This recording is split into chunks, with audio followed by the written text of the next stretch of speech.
Nizamabad press club Telangana సాయుధ పోరాట విలీన దినోత్సవాన్ని సిపిఐ నగర కార్యదర్శి వి ఓమయ్య అధ్యక్షతన జరిగింది. ఈ సందర్భంగా సిపిఐ జిల్లా కార్యదర్శి పి సుధాకర్ మాట్లాడుతూ తెలంగాణ సాయుధ రైతాంగ పోరాటాన్ని తెలంగాణ ప్రభుత్వం పాఠ్యాంశాలలో చేర్చాలని కోరుతున్నామన్నారు. 77వ తెలంగాణ సాయుధ రైతాంగ పోరాట వారోత్సవాల సందర్భంగా ఈ నెల 11 నుండి 16 వరకు గ్రామ మండల కేంద్రాలలో పార్టీ జెండాలు ఎగురవేసి సభలు నిర్వహిస్తూ తెలంగాణ సాయుధ రైతాంగ పోరాట విలీన దినోత్సవ చరిత్రను ప్రజలకు వివరించాలని, సెప్టెంబర్ 17న జాతీయ జెండా ఎగురవేసి తెలంగాణ సాయుధ రైతాంగ పోరాట చరిత్రను ప్రజలకు వివరించాలని కోరారు.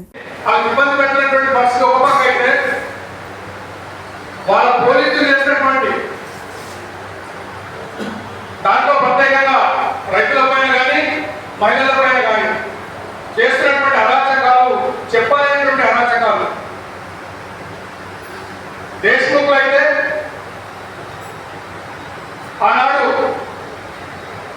మహిళలను బట్టలిపించి బతుకమ్మాడినటువంటి సందర్భంలో ఆ దేశముఖ పెట్టడం ఉండేది. ఆ రోజు ఇట్లాంటి పరిస్థితి నుంచి మార్చాలి. భారతదేశం అంతా స్వేచ్ఛగా ఉన్నది, కానీ తెలంగాణ ప్రాంతం అంతా రగిలిపోతున్నారు. ఇటువంటి సందర్భంలో 1947 ఆగస్టు 15 స్వతంత్రం వచ్చినప్పటికీ మన ప్రాంతం అంతా రైతాంగ కంట్రోల్లో ఉన్నది. రైతాంగ ఇబ్బందులు రైతాంగం ప్రజలంతా ఉన్నారు కాబట్టి వీళ్ళందరినీ ఐక్యం చేసి విధంగా వీళ్ళని సపోర్ట్ నిలబడుతున్నారు. అది ఈనాడు ధరనే కాదు, ఈ దేశానికి స్వాతంత్రం వచ్చింది.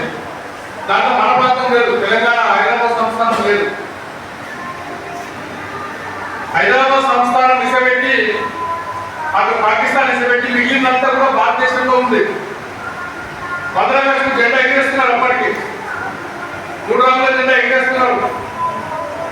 కానీ మన దగ్గర 3 రంగుల జెండా ఎగిరేస్తే చంపేటటువంటి పరిస్థితి. అట్లాంటి పరిస్థితుల్లో కూడా ఉస్మానియాలో ఒక విద్యార్థి, ఆయన కూడా ముస్లిమే, రాజు నైజాం ముస్లిమే, ఉస్మానియా యూనివర్సిటీలో 3 రంగుల జెండా ఎగిరేసినటువంటి అబ్బాయి కూడా ముస్లిమే. అట్లాంటి సందర్భం భారతదేశం జెండా